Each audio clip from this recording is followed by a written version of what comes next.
Hello, hello, hello, my friends. Welcome to Wow Wednesday.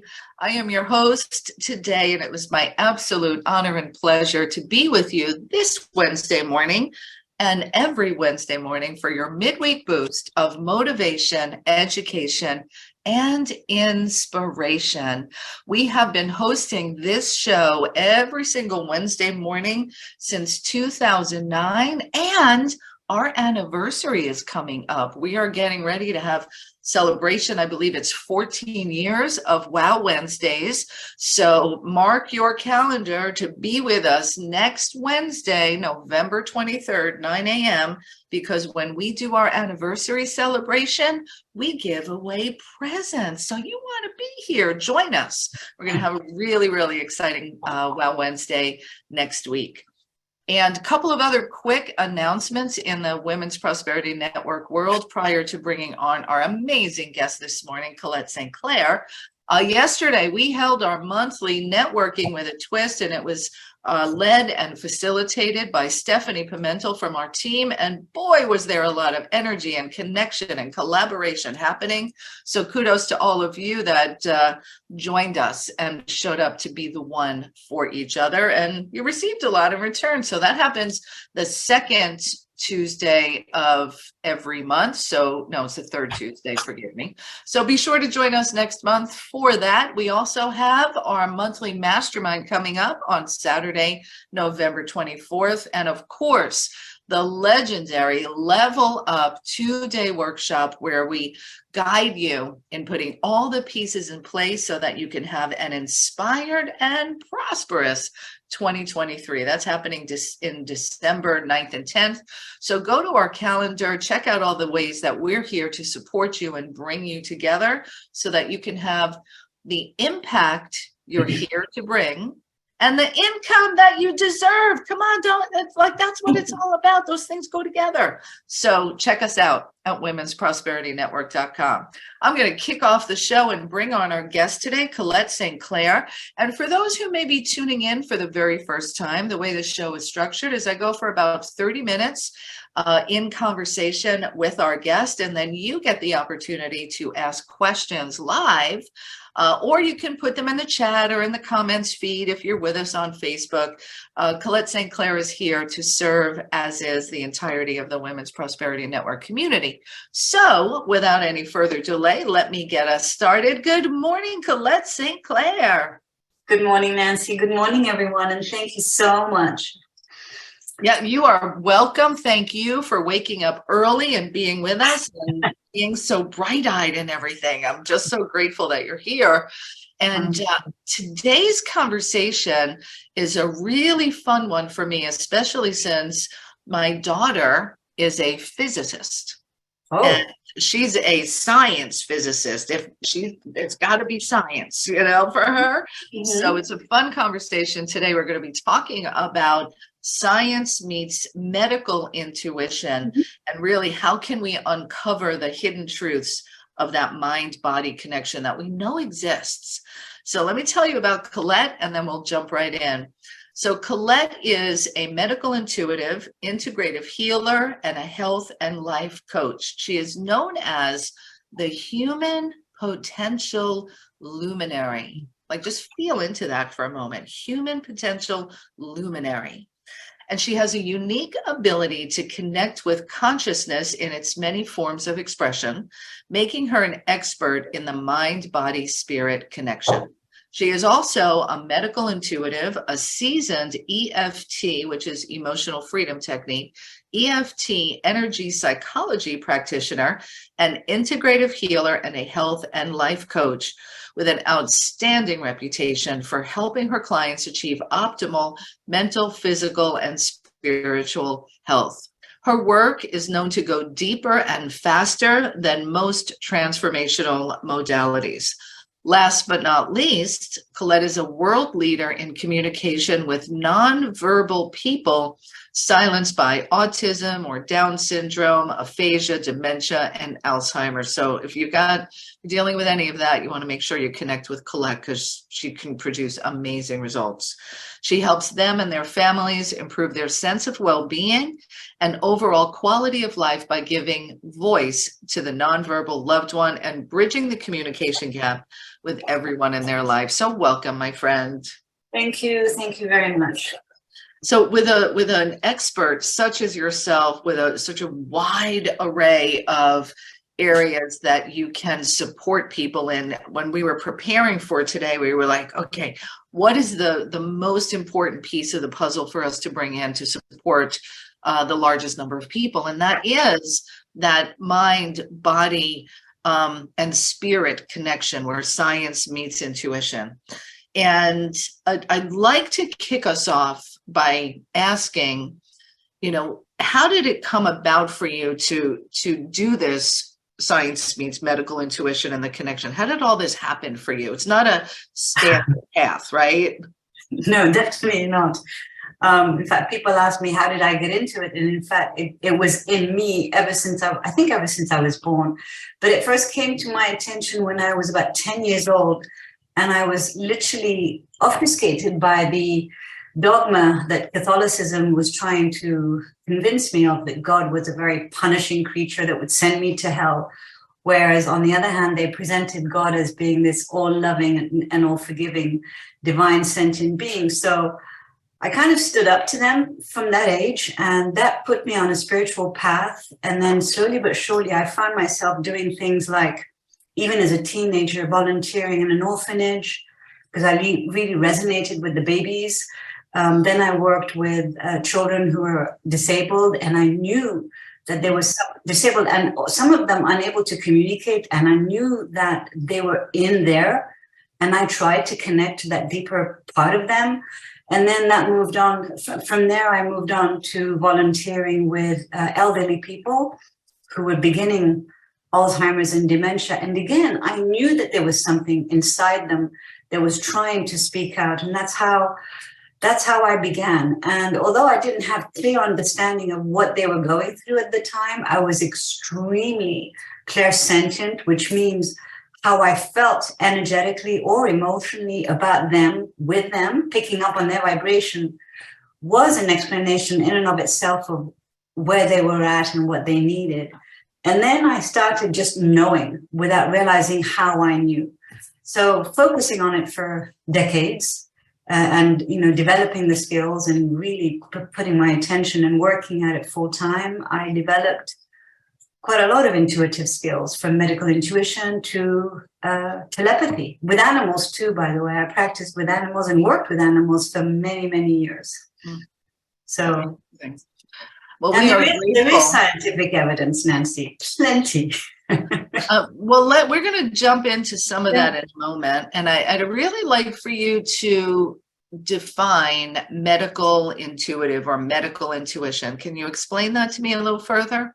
Well, I don't know that you'll find an explanation on Wikipedia that will satisfy all medical intuitives, but the way I do it is this. I basically tune into a person's, first of all, auric field, and then slowly but surely their consciousness, however their consciousness wishes to express itself to me.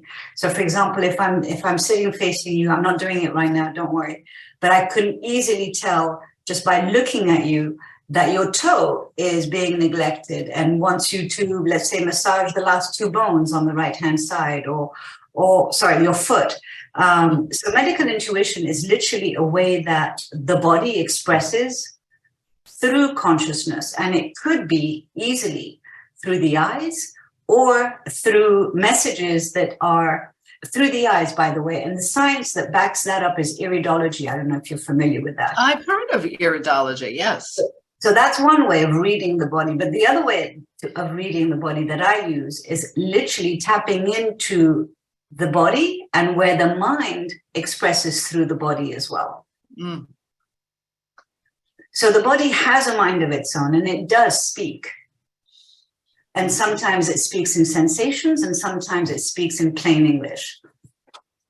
I've had the more that I've learned to pay attention to what my body is trying to tell me, the more finely tuned it's become, even when, if it's something I'm thinking about, like I can feel a change in my body sensation.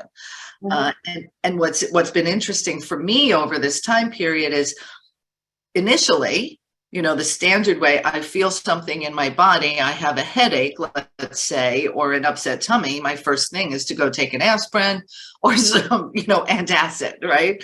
So we want to stamp out the message the body is trying to tell me, right? That's kind of what we've been trained in.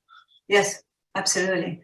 And we're also unconsciously nowadays trained to deny and ignore our body's needs.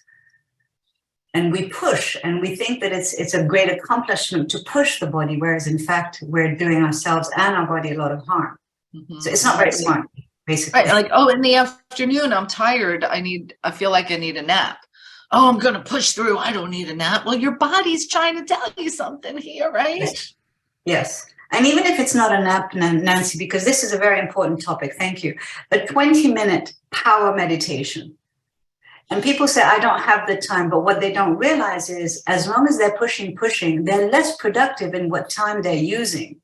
So taking 10 to 20 minutes aside to regroup, recalibrate, meditate, breathe, go out in nature, anything, to say hello to the body and give it a bit of fuel, that really helps you be more productive in the next few hours of the rest of the day. Wow, I love the way you phrase that. And I've had that experience where I just take a pause. Like sometimes I'll end up doing 10 or 15 minutes of yoga, which is about connecting my mind, body, my breath, and all of that. And I love that you said, take some time out during the day to say hello to the body. Yes. Right. We're putting all these demands on our brain to be creative, to produce work, to be in conversation. That's all brain power. Well, the body is what supports the brain.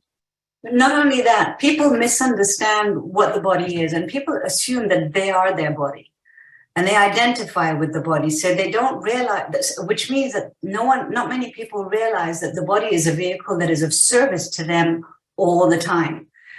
People will take care of their computer, their phone, their car, but and they'll be grateful for what they have in the material world, whereas the gratitude for the body and the service it provides us every single second of every day is taken for granted.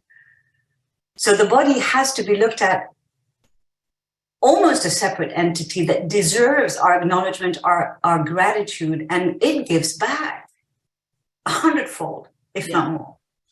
Beautiful. All right. Let's talk a little bit about negative thoughts and self-talk and how that impacts our body, as well as, I believe in the power of the words abracadabra. So most of you know the phrase abracadabra, with the magician we use. It really means the translation is that you're speaking your words into existence. So if you, from that perspective, we've all heard what you think about comes about, what you speak, it's all part of it. Here's a question. What is the impact of negative? It's not just on the results that we're experiencing. There's an impact on our bodies. Can we talk about that a little bit? Big time, big time, big time. So negative thoughts, we're talking not only the ones that are operating on a conscious level, but also subconscious level. And anything that's in the subconscious originated in the conscious mind, which is why we do have some control on a daily basis over the subconscious. All thought is energy, and energy does have to translate eventually into an expression. When it goes into the body, and it does automatically, it can attack, or rather these energies, these thought forms that have a low vibration or harmful vibration to them will store in certain organs of the body, whether it's the liver, whether it's the kidneys, the spleen, it doesn't matter which one. And in doing so, they'll stay there for as long as we avoid or neglect or bypass healing. even people who meditate a lot and who are on a spiritual path will do something called spiritual bypassing, which means I'm okay, I'm meditating, I pray, so I'm good, hallelujah, done. That's not necessarily the case. So, for example, I work with a woman who's 75 years old dealing with metastasized stage 3.5 cancer, unpacking 75 years of life and finding all the judgments and traumas and neglects and emotional wounds in different aspects and different layers too inside the body. It's taking a long time, but boy, she's 90% healed, if not more. Wow. So consciousness moves into the physical body. Why? Because it wants us to pay attention to it. Does that answer the question? That answers the question, and we're going to go deeper in just a moment. I want to comment when you talked about spiritual bypass. I agree that this is something that happens. It's something that I've done or tried to do. You do. And I liken it to if you have a dog and the dog poops on the rug and you have company coming over and you're like, oh my gosh, I need to cover up that poop, and you just sweep it under the rug. It's still there. Yes. And that's what it is with our negative emotions and our feelings that are not good about ourselves, all of that stuff, the pain and the hurt. There's a way to heal that. Yes. And I'm going to go a little deeper into this. There are some traumas that people experience, horrific things that they've experienced. How do you really heal from the loss of a child, a murder, a rape, attack, like this, war veterans, there's a lot. Can we really heal from these things? Yes, absolutely. But it takes a bit of willingness, obviously, and it takes accepting that it's going to be somewhat uncomfortable going through the healing process. But if you get a good practitioner, the discomfort becomes less and less and less. But it's like going to the dentist. You have a job that needs to be done.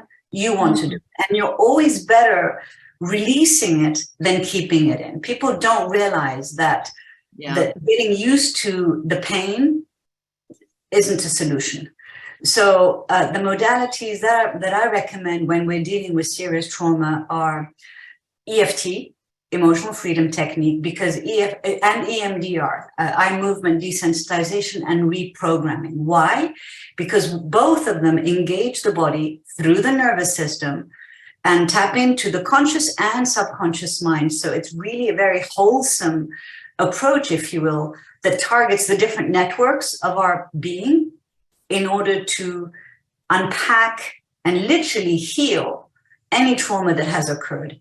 It's done in stages. It's done, at the pace at which the person can handle, obviously, because we don't want to create a healing crisis or create a trauma in order to heal a trauma. That can happen if people don't pay attention.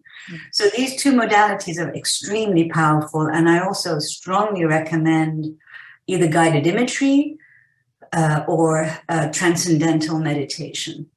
Guided meditation, transcendental meditation, sorry. Yeah. Excellent. Very, very good. All right, let's give the audience some tips on controlling our negative thoughts, or recognizing what is going on in the self-talk. How can we improve our thoughts and our language to help our bodies?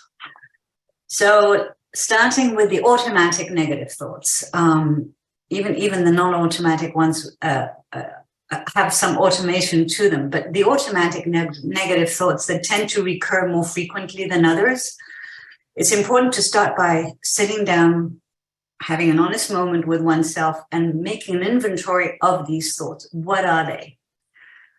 And you'll find that a lot of them are repetitive, even if they come up with different words, but they come up with the same meaning or the same intention. So then try to identify where they're coming from. And if you can't, that's okay, but eventually you want to get some help for that. Then for every negative thought, think of a very good antidote. I like The that. antidote becomes an affirmation. Now, here's the thing about affirmations. When you borrow other people's affirmations without checking to see how well they vibrate and resonate within you, you're not necessarily spending your time and energy effectively.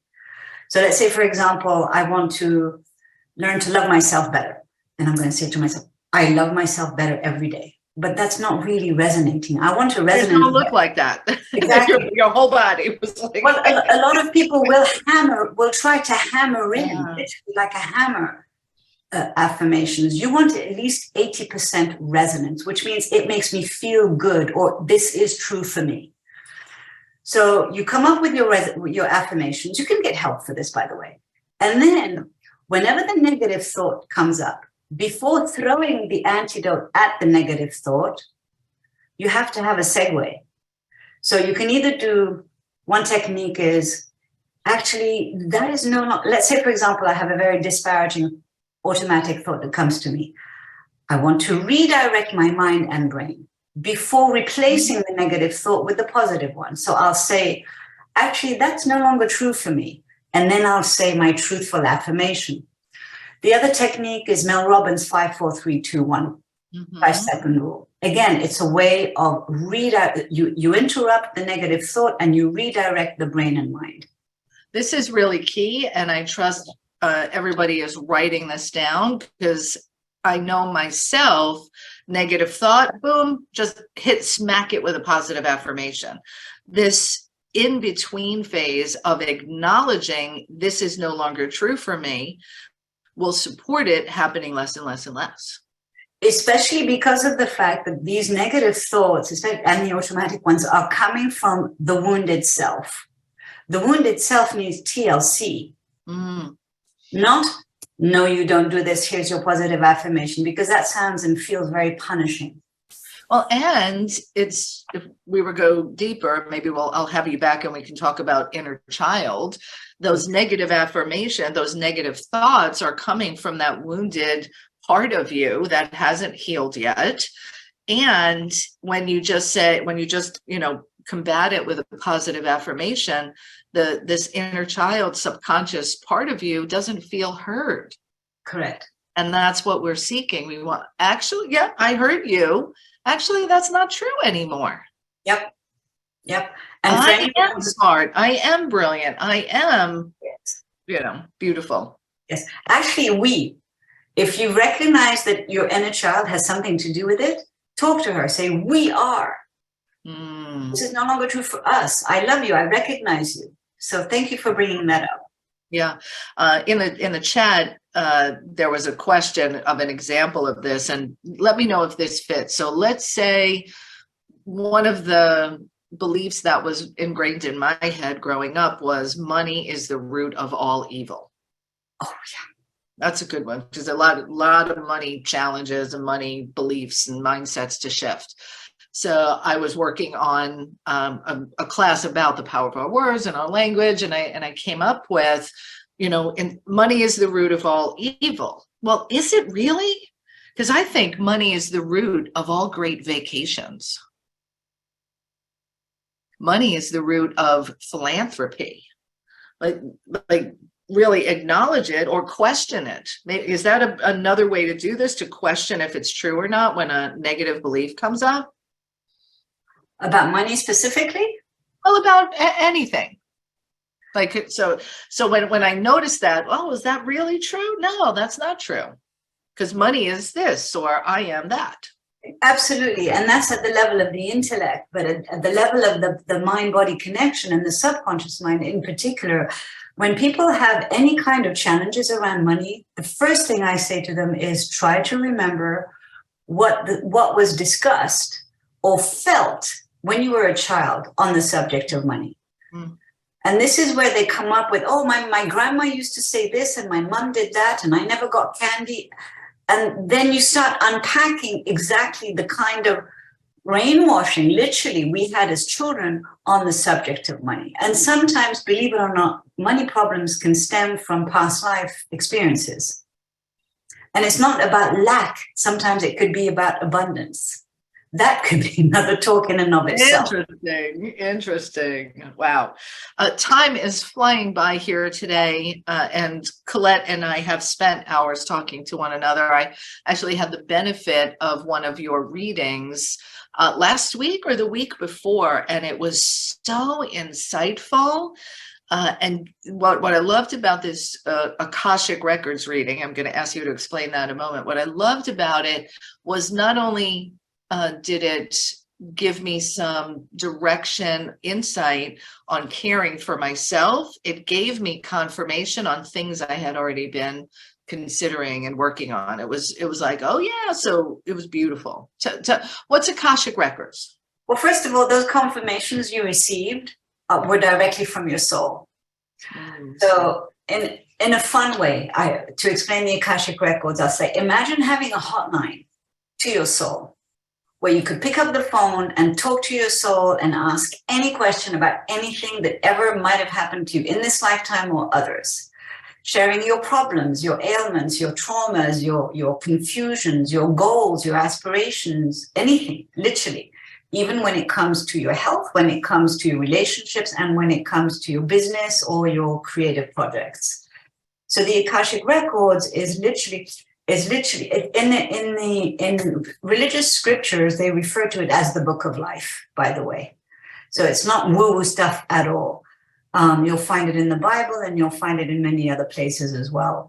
So the Akashic Records is a realm of consciousness, if you will, that if you learn the tools, you can access basically in order to connect to the wisdom and knowledge of your soul, and not only download information, but also receive energetic healing. I got goosebumps thinking about that. That was really good.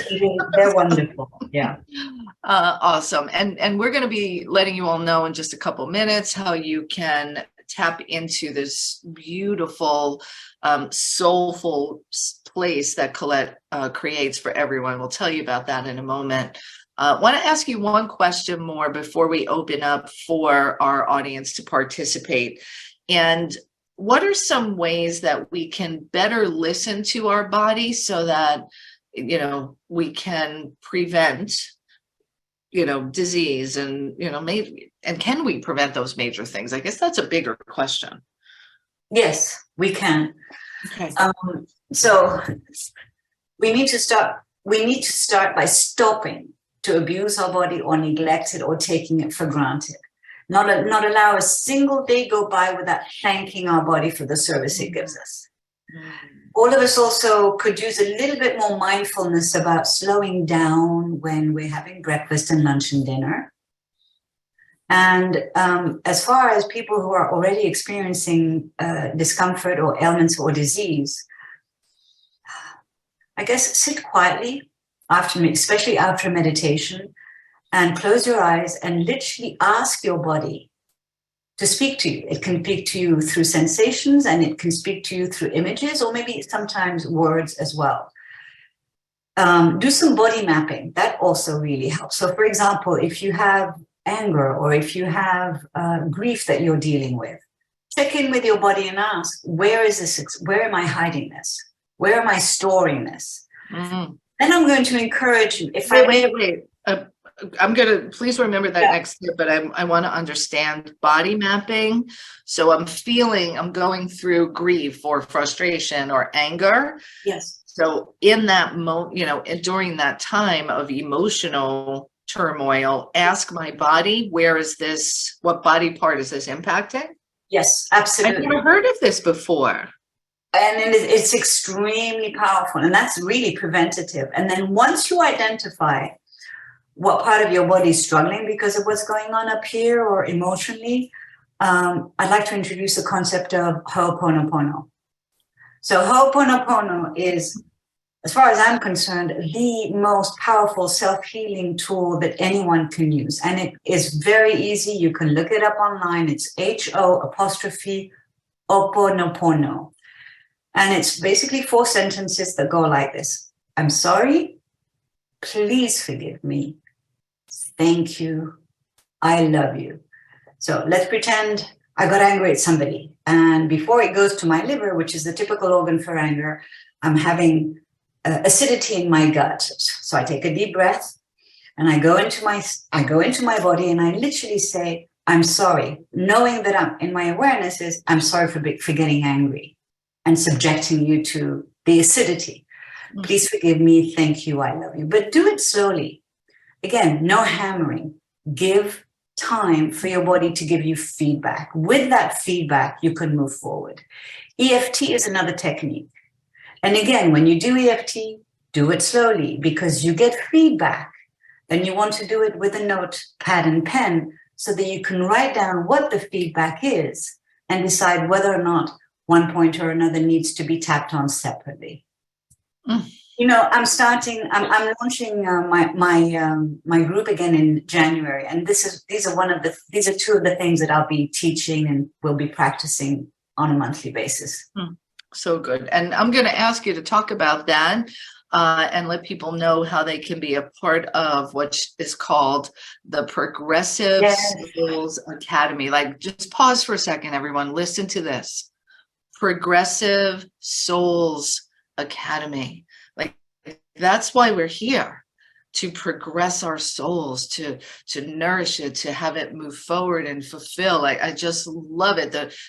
So beautiful, and to be held, not just led, but held by Colette in this space. Wow.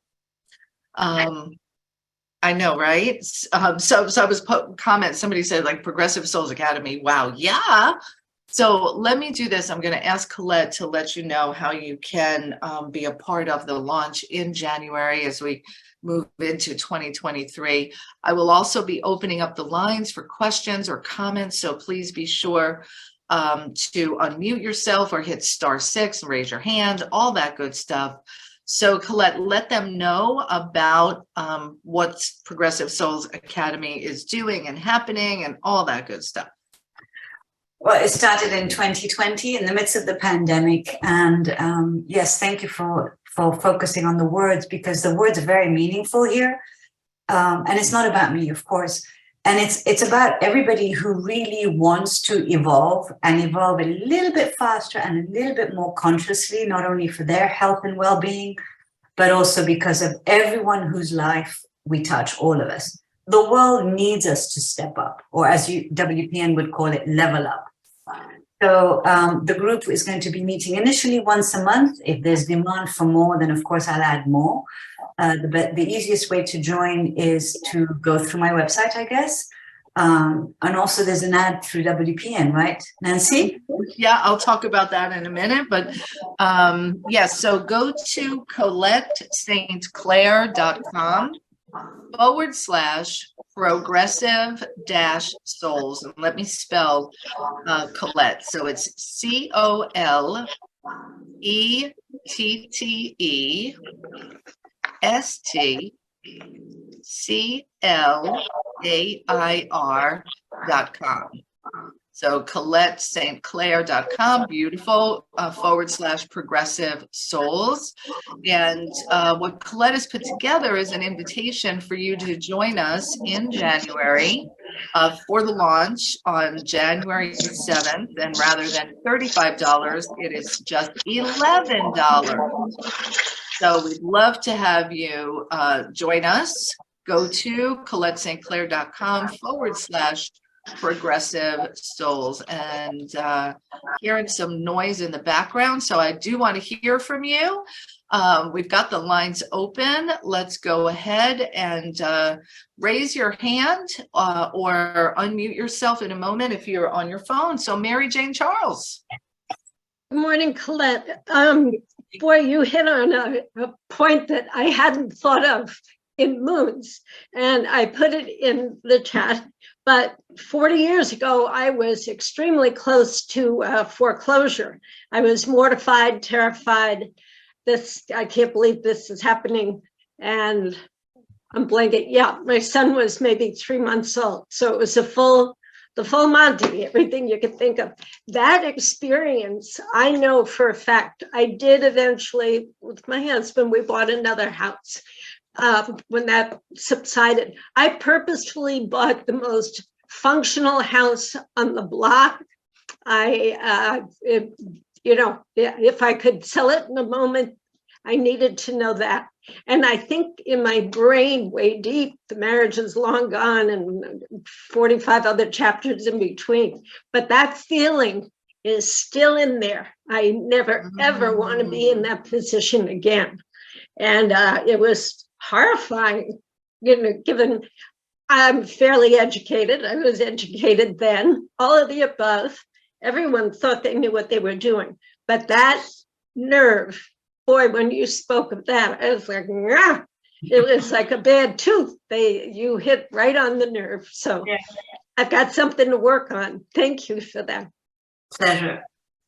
Thanks for sharing, Mary Jane. Yeah, thank you for sharing that.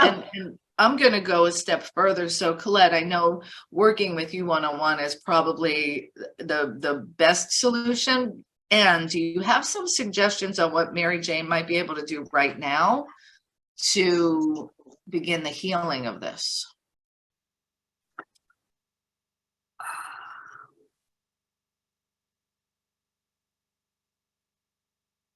Off the cuff, honestly, no, not just yet. But Mary Jane, if you don't mind contacting me separately, I'd be happy to help. Beautiful. What about using that Ho'oponopono process? That is always very powerful. Okay. Yes. And not only that, when it's something that's happened quite a while back or that it's very deep, you can also do the Ho'oponopono whilst looking into a mirror. Because when you look into the mirror, you're engaging either your subconscious mind or your higher consciousness. Either way, you're doing more work faster and you basically heal quicker. Thank you very much. That's excellent. Awesome. I'll be talking to you. Beautiful. Thank you for that. All right. We are available for questions and comments. Again, join us. I'll be there on January 7th for the Progressive Souls Academy, where there'll be meditation and EFT, open question and answer.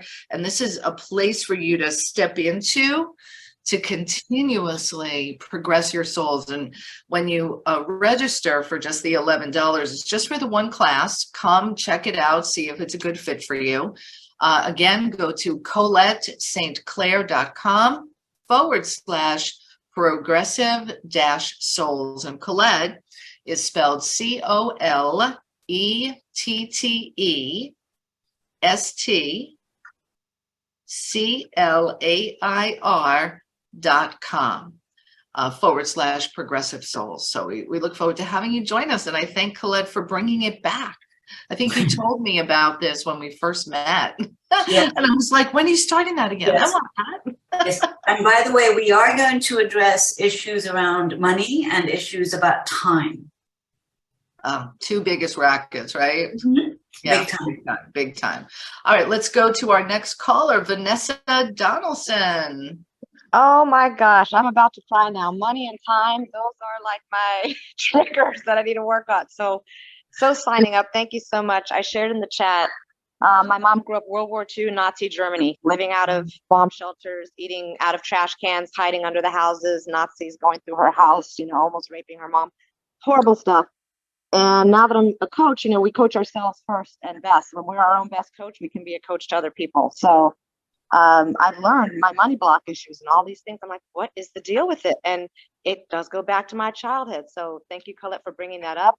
Now that I'm also trained with Mind Valley and positive intelligence, there is an activity which the prior caller in could also do. When you look at a childhood photo of yourself, you change that story and that narrative. You pull that out of that unhappy, that sad looking face when you were a child.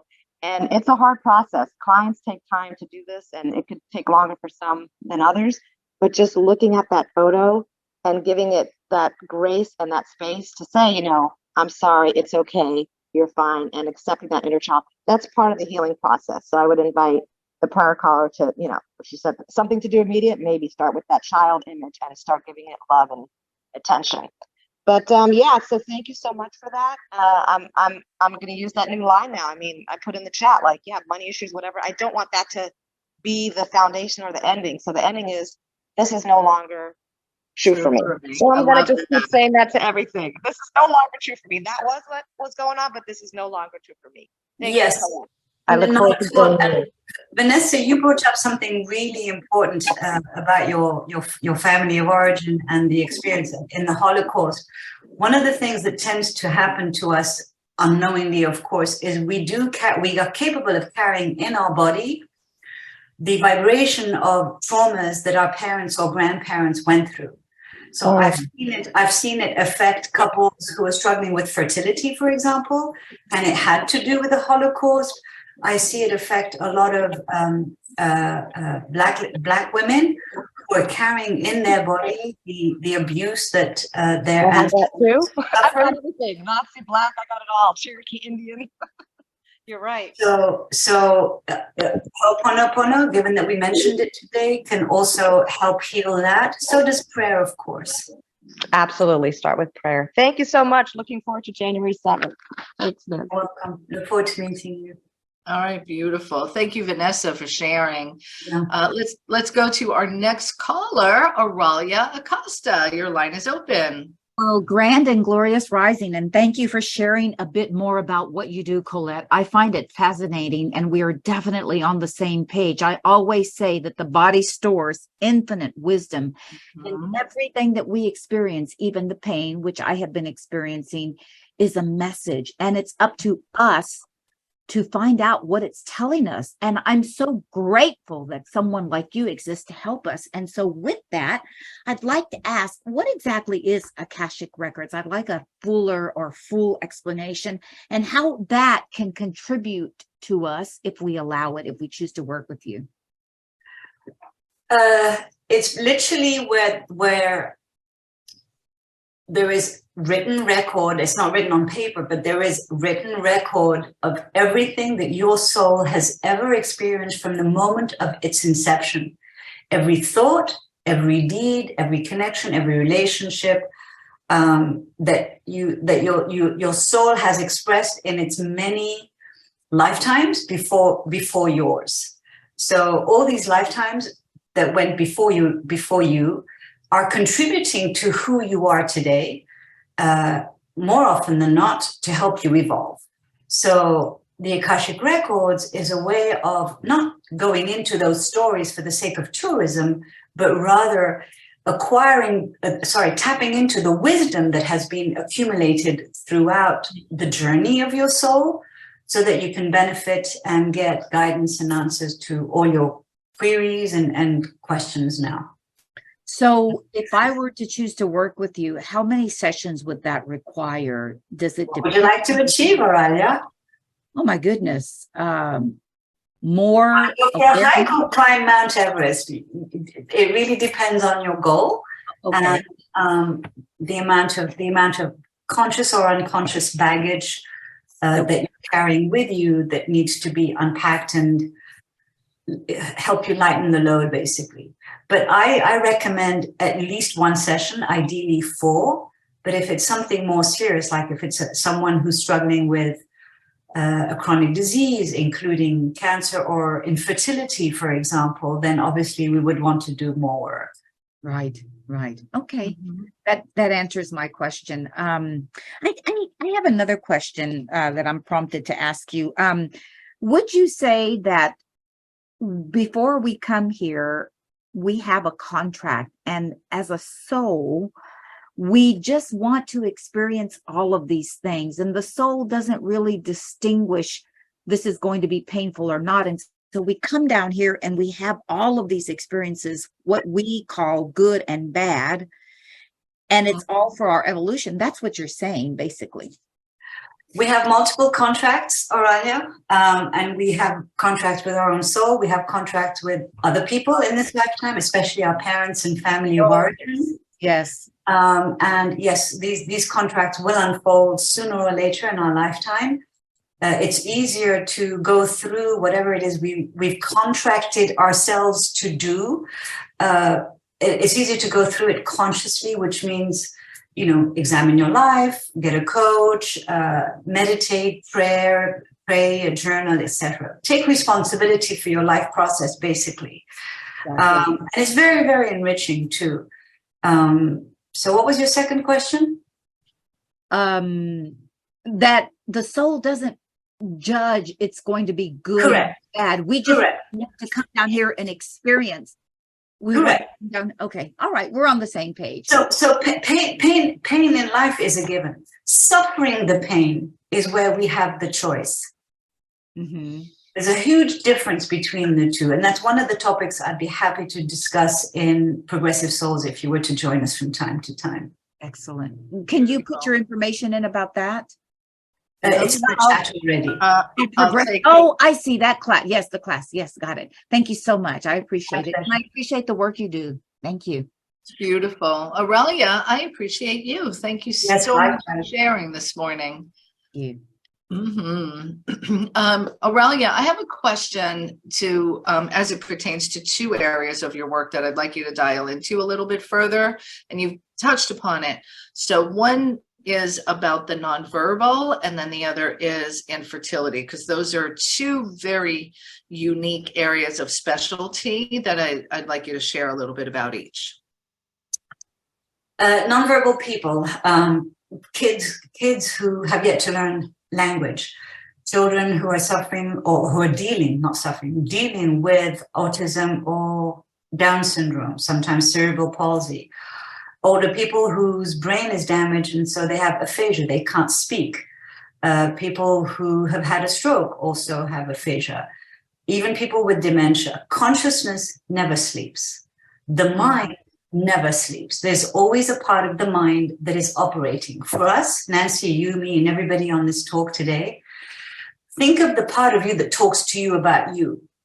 Let me repeat. Think of the part of you that talks to you about you. Sometimes it's very busy. I know, but sometimes but very often it's loving and it's wise and it wants to stop us from self-destruction, right? That part of the mind can either be called the superconscious, it's called the witness, it's called the observer. I refer to it as the witness. That witnessing mind is always wanting to and capable of communicating. And that's the part of the mind that I can tune into to have a conversation with nonverbal people. This also means that even if we have a condition like autism or Alzheimer's, there is a part of us that is witnessing what's going on with us, which is why you see nonverbal people go through emotions. Mm-hmm.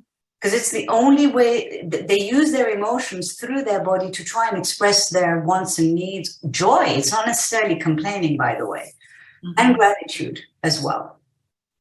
So I had a relative who went through dementia and ended up going through a phase of what's called sundowner syndrome, very angry outbursts happening.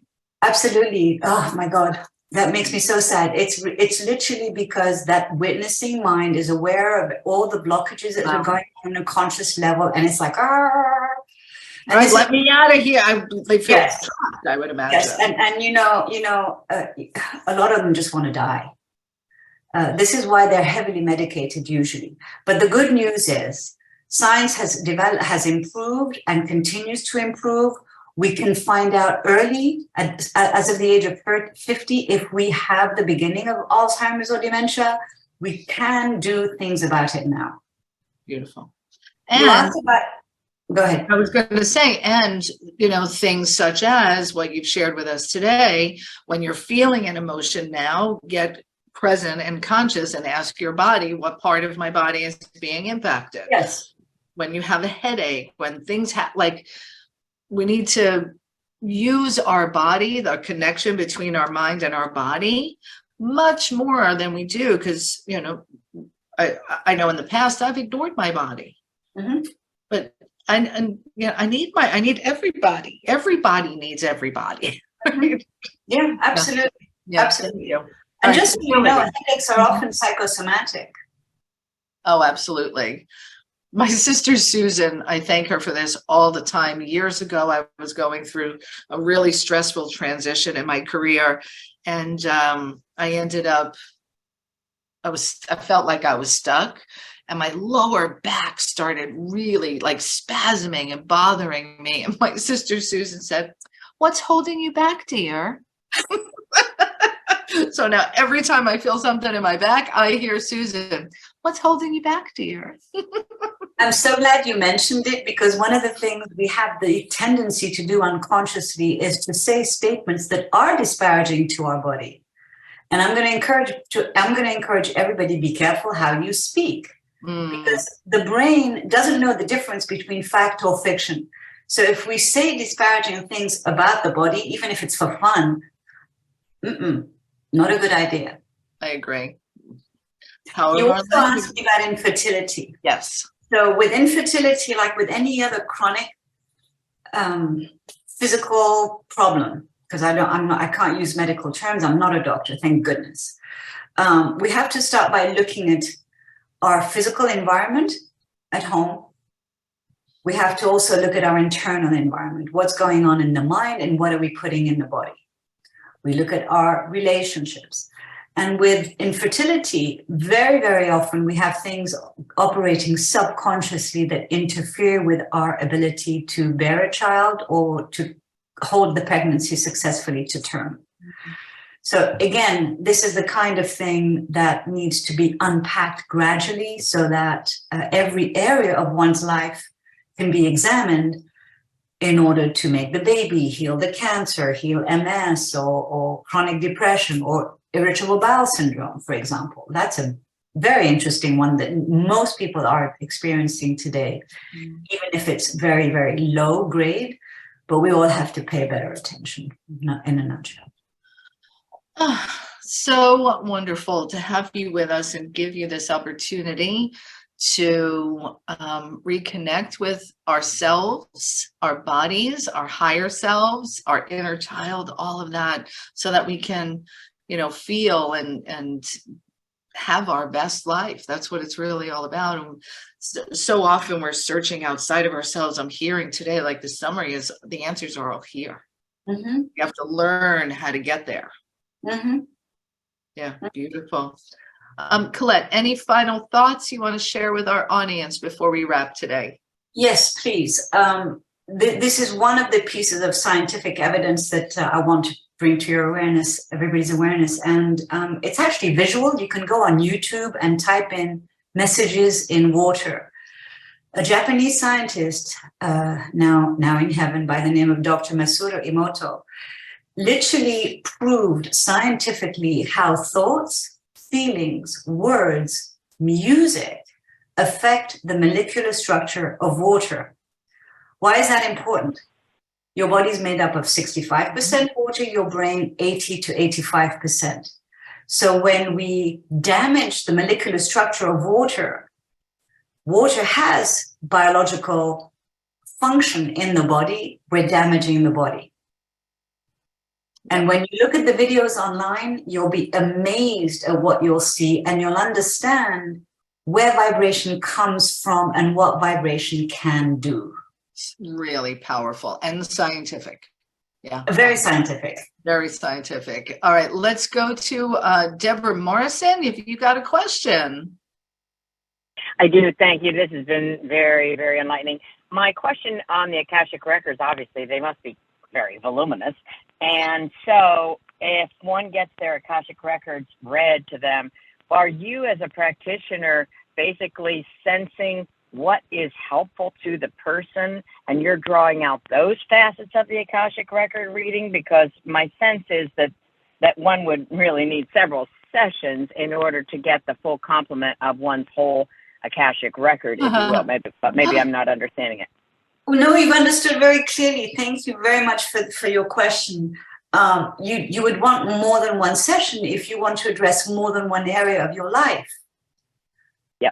And yes, when I open the Akashic Records, I'm not only opening the Akashic Records, I'm simultaneously witnessing your body, your subconscious mind, your conscious mind, your energy as a whole, relationships sometimes, I can see those. So when someone comes to me for a reading, I not only go by what your questions are, but I also look at what's going on unconsciously and bring questions out that need to be addressed to be of service to you and to be more effective, if you will, with the time and energy that we both have. That's exactly what I was anticipating, and thank you. Because I mean, what I know consciously is, a microcosm of what is in the Akashic record, or you could read. So yeah, I could come with a presenting problem, if you will, and then you're going to be able to see through. So you're able to do this virtually through Zoom, for example. Oh God, yes, and I do it all most of the time on Zoom. And you said something quite interesting. We don't know what we don't know. And if we don't know what we don't know, how do we know what questions to ask? Yeah. So this is how I come in. I complement your questions in order to give you more for your buck and faster results. But it doesn't mean we can pack it all in one session. That's for sure. Deborah, completely. And I do know full well that you can do it over Zoom. For God's sake, I'm embarrassed to even ask that question. You're just reading through something that's not physical. So I apologize. No, not at all. Thank you. It's wonderful. And Deborah, I had a reading, Akashic Records reading with Colette last week, which was really good. And I believe she does something special for WPN sisters. Are you still doing that? Yes, ladies. Okay, good. $100 off your first reading. Woo-hoo. Is it wise to get a reading with someone else? If you're in a relationship, is it just more beneficial to get your own reading? Each one of you get your own reading. I don't understand your question. Can you read two people that are in a couple to kind of, give a sense of what you might be dealing with as a couple? Yes. Yes, I read, obviously, we'd have to have both people present and both people approving, obviously. So I read one, I read the other, but I also read what you bring into the relationship, which is no longer one or the other, but it's the blend. I call it the trilogy of love, by the way. I even wrote a piece about it. But in answer to your question, yes, we read relationships for sure. Awesome. And thank you so much. What's the best way to get in touch with you for a reading? Should we just email you, Colette? ColetteSt.com. Schedule a free introductory 20-minute meeting where one-on-one on Zoom, we connect. You tell me what's going on, what you're interested in, what your challenges and goals are. And you come with a notepad and pen, because even those intros are usually rich in tips that you can have. And then we'll choose what best suits your needs and wants. So amazing. Thank you, Deborah, for asking that deeper question about the Akashic Records. I appreciate you, my friend Deborah. Thank you. You're welcome. All right. So to work further with Colette, two things. Number one, be sure to register for the class on January 7th. It's only $11 right now. The price will be going up to $35. So get it now. And so do that by going to ColetteSt.com/progressive souls. And you can also go to her website and book a 20-minute consult, and just go to ColetteSt.com and you'll see where to do that. My soul is filled from this wonderful conversation this morning. Thank you, Colette. I hope your daughter, the scientist, will be satisfied. And if not, nocebo, placebo, and people with multiple personality disorders have different biology and physiology. So these are 3 bits of and more evidence about the mind-body connection. And thank you very, very much. I love it. I love it. I'll get her to tune in to this one for sure. All right, everyone. Let's hear. Colette St. Clair was absolutely amazing today. Get out there, be kind to yourself, be loving, enjoy this day. And we'll see you again next week. Be sure you keep an eye on your email. We got a lot of special things coming up for you in the next few days. We'll see you soon. Have a great day. Bye, Colette. Thank you, everyone. Thank you, Nancy.